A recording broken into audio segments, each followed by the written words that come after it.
ബംഗ്ലാദേശിൻ്റെ സൈനിക മേധാവിയുണ്ടല്ലോ വാഖറുസ്സമാൻ, അദ്ദേഹം ചില പ്രസ്താവനകളൊക്കെ പട്ടാളക്കാരോട് നടത്തിയെന്നും അത് മുഹമ്മദ് യൂനിസ് വലിയ തിരിച്ചടിയാകുമെന്നൊക്കെ കേൾക്കുന്നു. വാസ്തവമുണ്ടോ? അതെ, അത് നമ്മൾ ഇന്ത്യയെ സംബന്ധിച്ച് വളരെ പ്രധാനപ്പെട്ട നിലപാടുകളാണ്. കാരണം ഇന്ത്യ മുന്നോട്ട് വെക്കുന്ന കാര്യങ്ങൾ, അല്ലെങ്കിൽ ഈ നമ്മുടെ രാജ്യത്തെ ആളുകൾ ബംഗ്ലാദേശിൽ എന്തു മാറ്റം വരണമെന്ന് ആഗ്രഹിക്കുന്നു, അത് ബംഗ്ലാദേശിൻ്റെ പട്ടാള മേധാവി പറഞ്ഞിരിക്കുന്നു. യൂനിസ് ഞെട്ടി വിറച്ചിട്ടുണ്ടാകണം. കാരണം യൂനിസിനെതിരെ പരസ്യമായി സൈനിക മേധാവി രംഗത്ത് വന്നിരിക്കുന്നു. നമ്മൾ കുറേ കാലമായി പറയുന്നുണ്ട് പട്ടാളം അവിടെ ചില കാര്യങ്ങൾ ചെയ്യും. കാരണം വാഖറുസ്സമാൻ എന്ന് പറഞ്ഞാൽ ഒരു ഇന്ത്യ അനുകൂല നിലപാടുള്ള ബംഗ്ലാദേശിലെ സൈനിക മേധാവിയാണ്. 2 തവണ അയാളെ അട്ടിമറിക്കാൻ ഈ ജമാഅത്തെ ഇസ്ലാമി പിന്തുണ നൽകുന്ന സൈനികത്തിലെ ചില വിഭാഗം ശ്രമിച്ചിരുന്നു.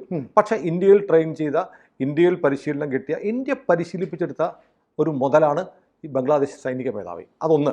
രണ്ടാമത്തെ കാര്യം, ഷെയ്ഖ് ഹസീനയുടെ അടുത്ത ബന്ധുവാണ്. അദ്ദേഹത്തെ മാറ്റാൻ അതുകൊണ്ട് തന്നെ ഇവർ ശ്രമിച്ചെങ്കിലും ഒന്നും നടന്നില്ല. പട്ടാളക്കാർക്കിടയിൽ അനിഷേധ്യമായ സ്ഥാനം വാഖർ ഉസ്സമാൻ ഉണ്ട്.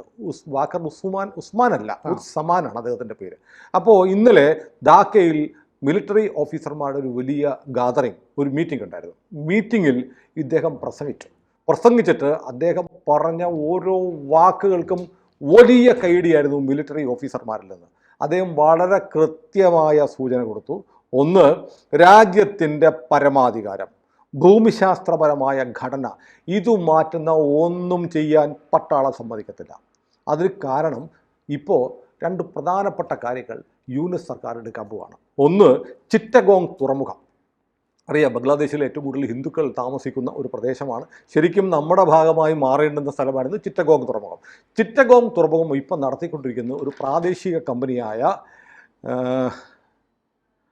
സായിഫ് പവർ ടെക് ലിമിറ്റഡ് എന്ന് പറയുന്നൊരു കമ്പനിയാണ് നടത്തിക്കൊണ്ടിരിക്കുന്നത്. ഈ ചിറ്റഗോങ് തുറമുഖം ഒരു വിദേശ ഏജൻസിക്ക് കൈമാറാൻ വേണ്ടി യൂനിസ് സർക്കാർ തീരുമാനിക്കുന്നു. അപ്പോൾ വാഖർ ഉസ്സമാൻ പറഞ്ഞിരിക്കുന്നു, ഇന്നലെ മിലിറ്ററി ഓഫീസർമാരുടെ മീറ്റിങ്ങിൽ പറഞ്ഞ് തുറമുഖം ഒരു വിദേശ ശക്തിക്കും വിട്ടുകൊടുക്കാൻ പട്ടാളം സമ്മതിക്കത്തില്ല. അത് ചിറ്റഗോങ് ബംഗ്ലാദേശിൻ്റെയാണ്. ഒരു ഫോറിൻ കമ്പനി അവിടെ വരാൻ പറ്റില്ല. ഫോറിൻ കമ്പനി എന്ന് പറഞ്ഞാൽ ഇപ്പോഴത്തെ സാഹചര്യത്തിൽ യൂനിസിൻ്റെ വിവാദ പ്രസ്താവന ഓർക്കുന്നുണ്ടല്ലോ, ചൈനയിൽ പോയിട്ട് ഇന്ത്യൻ മഹാസമുദ്രത്തിൻ്റെ ഗാർഡിയൻ ഞങ്ങളാണ്, ഞങ്ങൾ വിചാരിച്ചാലേ അങ്ങോട്ട് പോകാൻ പറ്റുള്ളൂ എന്ന് പറഞ്ഞാൽ ചിറ്റഗോങ് തുറമുഖം കൂടെ കണ്ടിട്ടാണ്. ശരിക്കും നമ്മൾ അവിടുന്ന് സിലിഗുരി വഴിയുള്ള നമ്മുടെ ചിക്കൻ നെക്ക് അടക്കമുള്ള ഭാഗങ്ങൾ കട്ട് ചെയ്ത് ഇന്ത്യയിലെ മറ്റ് 7 സംസ്ഥാനങ്ങളെ, വടക്ക് കിഴക്കൻ സംസ്ഥാനങ്ങളെ സ്വതന്ത്രമാക്കണം, ചൈനയ്ക്ക് കൊണ്ടുപോകുന്ന അവസ്ഥ ഉണ്ടാക്കും എന്നൊക്കെ പറയുന്ന ഒരു പ്രസംഗമാണ് നടത്തിയത്. ചൈനയെ പുകഴ്ത്തുന്ന, ചൈനയുടെ രാഷ്ട്രീയ താല്പര്യങ്ങളെ വകവെച്ച് കൊടുക്കുന്ന ഒരു പ്രസംഗമാണ് നടത്തിയത്. അതിന് പ്രധാനമായും ഇയാൾ മുന്നിൽ കണ്ടത് ചിറ്റഗോങ് തുറമുഖമാണ്. ഇപ്പോൾ ഈ പറയുന്ന ഈ ചിറ്റഗോങ്ങിലെ അവിടെ ഒരു ന്യൂ മൂറിംഗ് കണ്ടെയ്നർ ടെർമിനൽ എന്ന് പറയുന്ന ഒരു തുറമുഖം ഉണ്ടായിട്ടുണ്ട്. 5 കപ്പലുകൾ കിടക്കാം, 4 വലിയ കപ്പലുകൾക്കും ഒരു ചെറിയ കപ്പലിനും കിടക്കാവുന്ന ഒരു തുറമുഖം. ഈ തുറമുഖമാണ് സായിഫ് പവർ ടെക് എന്നുള്ള ബംഗ്ലാദേശ് കമ്പനി നടത്തിക്കൊണ്ടിരുന്നത്. ഈ തുറമുഖം ചൈന ബന്ധമുള്ള ഒരു കമ്പനിക്ക് കൊടുക്കാനാണ് യൂനിസ് തീരുമാനിച്ചിരിക്കുന്നത്.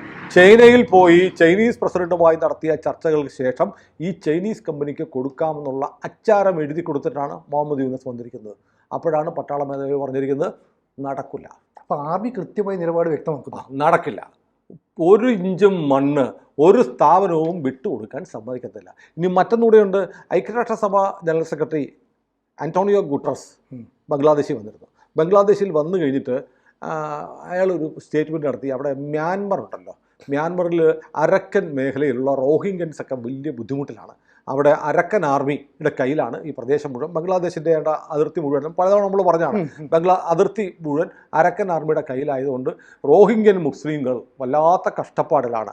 അതുകൊണ്ട് ബംഗ്ലാദേശ് ഒരു കാര്യം ചെയ്യണം, ഒരു ഹ്യൂമാനിറ്റേറിയൻ കോറിഡോർ, മനുഷ്യത്വപരമായ ഒരു ഇടനാഴി തുറന്ന് ഒരു വഴി ബംഗ്ലാദേശ് ഒരുക്കി അതിലൂടെ ഐക്യരാഷ്ട്രസഭയുടെ ഭക്ഷ്യധാന്യങ്ങളും മരുന്നുകളും റോഹിംഗ്യൻ മുസ്ലിങ്ങൾക്ക്, ശ്രദ്ധിക്കണം, റോഹിംഗ്യൻ മുസ്ലിങ്ങൾക്ക് കൊടുക്കണമെന്ന് മുസ്ലിം രാജ്യമായ ജമാഅത്തെ ഇസ്ലാമിയുടെ പിന്തുണയോടെ യൂനിസ് ഭരിക്കുന്ന ബംഗ്ലാദേശ് സർക്കാരിനോട് ഐക്യരാഷ്ട്രസഭ സെക്രട്ടറി ജനറൽ ആവശ്യപ്പെട്ടു.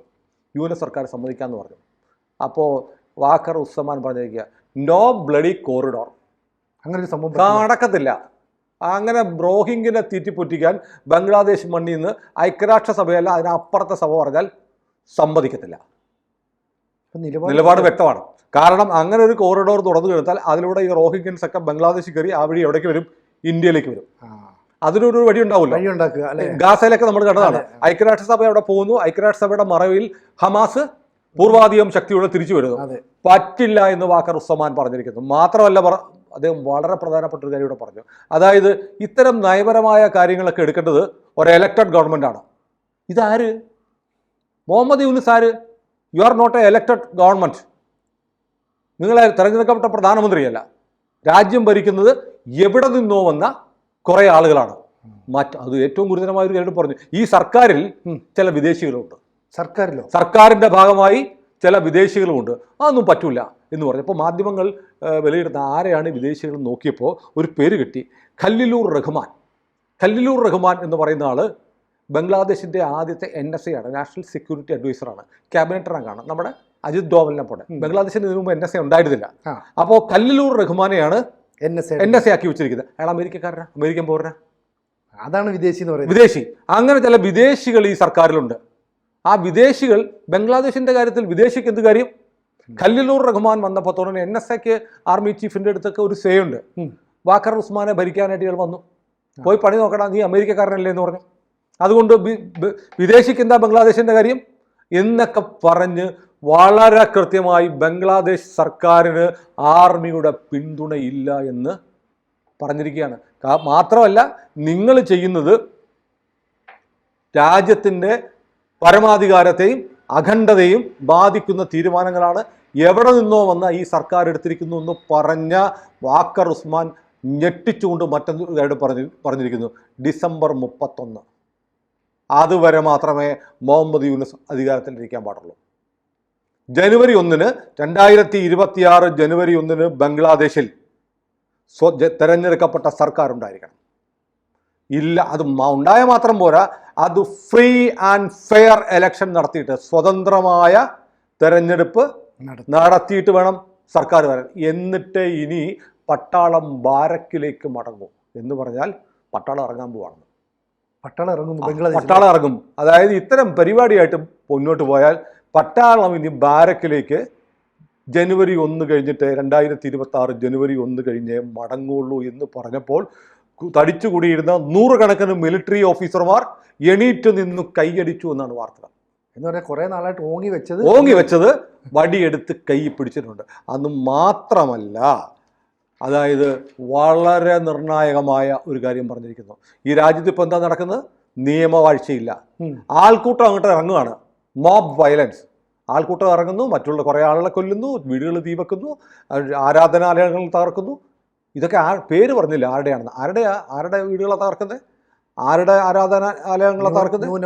ന്യൂനപക്ഷങ്ങളുടെ, ഹിന്ദുക്കളുടെയും ക്രിസ്ത്യാനികളുടെയും. അങ്ങനെ ലോലെസ്നെസ് ആണ് ഈ രാജ്യത്തുള്ളത്. മോബ് വയലൻസും നിയമവാഴ്ച ഇല്ലാഴികയും ഇപ്പോൾ നടക്കില്ല. ഇനി അനുവദിക്കുന്ന പ്രശ്നമില്ല.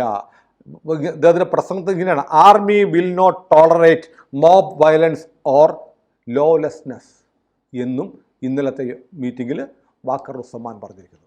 അപ്പോൾ വളരെ പ്രധാനപ്പെട്ട നമ്മൾ ആലോചിക്കുക. ഒന്ന്, ഇന്ത്യയുടെ താല്പര്യങ്ങൾ സംരക്ഷിക്കുക. ഒന്ന്, ഈ ഹ്യൂമാനിറ്റേറിയൻ കോറിഡോർ റോഹിംഗ്യൻ മുസ്ലിങ്ങൾക്ക് വേണ്ടി ബംഗ്ലാദേശ് തുറന്നു കൊടുക്കണമെന്ന് ഐക്യരാഷ്ട്രസഭ പറഞ്ഞിരിക്കുന്നു. അത് തുറന്നു കൊടുത്താലുള്ള അപകടം, ആ തുറക്കുന്ന ഇപ്പം അതിർത്തി മ്യാൻമർ ഇവർ അരക്കൻ ആർമി അടച്ചിരിക്കുക. അതുകൊണ്ട് റോഹിംഗ്യൻസിന് അവിടെ നിന്ന് ഓടി വന്ന് ബംഗ്ലാദേശിൽ വന്ന് ആ വഴി ഇന്ത്യയിലേക്ക് വരാൻ പറ്റില്ല. അവിടെ ഒരു വിടവുണ്ടാക്കി തുറന്നു കൊടുത്താൽ എന്ത് സംഭവിക്കും? ഈ മുസ്ലിം ഭീകരവാദികൾ ബംഗ്ലാദേശ് വഴി ഇന്ത്യയിലേക്ക് കടക്കും. അത് പറ്റില്ല. ആ കോറിഡോർ ഐക്യരാഷ്ട്രസഭയല്ല, അതിനപ്പുറത്തെ സഭ വന്നാലും നോ ബ്ലഡി കോറിഡോർ എന്ന് പറഞ്ഞാൽ ഇന്ത്യയുടെ താല്പര്യം സംരക്ഷിക്കപ്പെട്ടു, അല്ലേ? രണ്ടാമത്തെ കാര്യം, ചിറ്റഗോങ് തുറമുഖം ചൈനീസ് കമ്പനിക്ക് കൊടുക്കുക എന്ന് പറഞ്ഞാൽ ഇന്ത്യയുടെ തൊട്ടയൽവക്കത്ത് ഇന്ത്യൻ മഹാസമുദ്രത്തിൽ ചൈനയ്ക്ക് ആധിപത്യം മാത്രമല്ല ആതിഥേയത്വം ബംഗ്ലാദേശ് ഒരുക്കാൻ പോവാണ്. പറ്റില്ല. ഒരു തരി മണ്ണ് ബംഗ്ലാദേശിൻ്റെ കൊടുക്കാൻ സമ്മതിക്കത്തില്ല എന്ന് സൈനിക മേധാവി പറഞ്ഞിരിക്കുക. ആരുടെ താല്പര്യം സംരക്ഷിക്കപ്പെടുന്ന? ഇന്ത്യയുടെ താല്പര്യം. ഇനി രണ്ടാമത്, ബംഗ്ലാദേശിൽ ആൾക്കൂട്ടക്കൊലയും നിയമവാഴ്ച ഇല്ലാഴികയും ഇനി സർക്കാരല്ല പട്ടാളം സമ്മതിക്കത്തില്ല എന്ന് പറഞ്ഞാൽ സർക്കാർ അവിടെ പരാജയമാണെന്നാണ്, പോലീസ് പരാജയമാണെന്നാണ്. അപ്പോഴാണ് പട്ടാളം ഇനി ഞങ്ങൾ ടോളറേറ്റ് ചെയ്യില്ല എന്ന് പറഞ്ഞാൽ ഇതുവരെ യൂനിസ് പറഞ്ഞുകൊണ്ടിരുന്നത് എന്താണ്? ഇതൊക്കെ ചുമ്മാതാണ്, പ്രൊപ്പഗാൻഡാണ്, അവിടെ ഹിന്ദുക്കളെ ഒന്നും ചെയ്യുന്നില്ല, ന്യൂനപക്ഷത്തെ ഒന്നും ചെയ്തില്ല, അക്രമമൊന്നുമില്ല, ചുമ്മാ രണ്ടുപേരൊക്കെ തമ്മിലുള്ള വഴക്കാണ് എന്നൊക്കെ പറഞ്ഞുകൊണ്ടിരിക്കുന്നത്. അങ്ങനെയല്ല എന്ന് പരോക്ഷമായി സൈനിക തലവൻ പറഞ്ഞിരിക്കുകയാണ്. എന്നിട്ട് ഇനി ഞങ്ങൾ ടോളറേറ്റ് ചെയ്യില്ല എന്ന് പറഞ്ഞാൽ ഞങ്ങൾ റിയാക്ട് ചെയ്യും, ഇറങ്ങും. ആരുടെ താല്പര്യമാണ്? ഇന്ത്യയുടെ താല്പര്യമാണ്, ഹിന്ദുക്കളുടെ താല്പര്യമാണ്. അല്ലെ, ഈ രാജ്യത്ത് ഭൂരിപക്ഷം വരുന്ന ഹിന്ദുക്കളുടെയും ക്രിസ്ത്യാനികളുടെയും താല്പര്യമാണ് സംരക്ഷിക്കുന്നത്. അപ്പോൾ ഫലത്തിൽ ഇതെല്ലാം കൂടെ എടുക്കുമ്പോൾ മൊത്തത്തിൽ ഇന്ത്യക്ക് അനുകൂലമായ നിലപാട് പരസ്യമായി എടുത്തിട്ട് മറ്റൊന്നുകൂടെ പറഞ്ഞിരിക്കുന്നു. അതാണ് ഏറ്റവും മാരകമായ അടി. ഈ രാജ്യം ഇപ്പോൾ ഭരിക്കുന്നത് തിരഞ്ഞെടുക്കപ്പെടാത്ത വിദേശികൾ വരെയുള്ള എവിടെ നിന്നോ വന്ന ഒരു സർക്കാരാണ്, ഇൻ്ററിം സർക്കാരാണ്. നിങ്ങൾക്ക് നയപരമായ ഒരു തീരുമാനം എടുക്കാൻ അധികാരമില്ല. മര്യാദയ്ക്ക് വേണം ഇരുന്നോണം, ഇല്ലേ വലിച്ച് ഞാൻ താഴെയിടും. എന്നിട്ട് ഡെഡ് ലൈനും കൊടുത്തു, ജനുവരി 1 പുതിയ സർക്കാർ വന്നേക്കണം. വന്നില്ല എന്നുണ്ടെങ്കിൽ ഞങ്ങൾ ബാരക്കുകളിൽ നിന്ന് പുറത്ത് ഞങ്ങൾ ഈ തെരുവുകളിലുണ്ടാവുന്ന പട്ടാളം പറഞ്ഞിരിക്കുകയാണ്. അപ്പോൾ മുഹമ്മദ് യൂനിസ് ഇതിനെ എങ്ങനെ അതിജീവിക്കും എന്ന് ഇപ്പോൾ നമുക്ക് കണ്ടറിയണം. ഏതായാലും ബംഗ്ലാദേശിലെ സൈനിക നിലപാട് ഇന്ത്യക്ക് അനുകൂലമാണ്. ബംഗ്ലാദേശിലെ US സർക്കാരിനെ ഞെട്ടിക്കുന്നതാണ്. വാക്കർ ഉസ് സമാൻ എന്ന് പറയുന്ന സൈനിക തലവൻ അജയ്യനാണ് എന്ന് ഒരിക്കൽ കൂടി വ്യക്തമാക്കിയിരുന്നു. കാരണം അദ്ദേഹത്തിൻ്റെ നയം പറഞ്ഞിരിക്കുന്നത് മിലിറ്ററി ഓഫീസർമാരുടെ ഹെഡ് ക്വാർട്ടേഴ്സിൽ വിളിച്ചു ചേർത്ത സൈനിക ഓഫീസർമാരുടെ മീറ്റിങ്ങിലാണ്. അതോടുകൂടി പരസ്യമായി യൂനിസ് സർക്കാരിനെതിരെ പട്ടാളം യുദ്ധം പ്രഖ്യാപിച്ചിരിക്കുന്നു എന്നാണ് അതിൽ നിന്ന് ലഭിക്കുന്ന സൂചന. ഇനി ആദ്യത്തെ വെടി എപ്പോൾ പൊട്ടും അത് ഒരുപക്ഷെ അതിൻ്റെ സമയം ചിലപ്പോൾ ബംഗ്ലാദേശിലല്ല തീരുമാനിക്കപ്പെടുക, എവിടെയാണെന്ന് ഞാൻ പറയുന്നില്ല. കൂടുതൽ വാർത്തകളും വിശേഷങ്ങളും നിങ്ങളിലേക്ക് എത്താൻ ABC മലയാളം സബ്സ്ക്രൈബ് ചെയ്യുക, ബെൽ ബട്ടണും അമർത്തുക.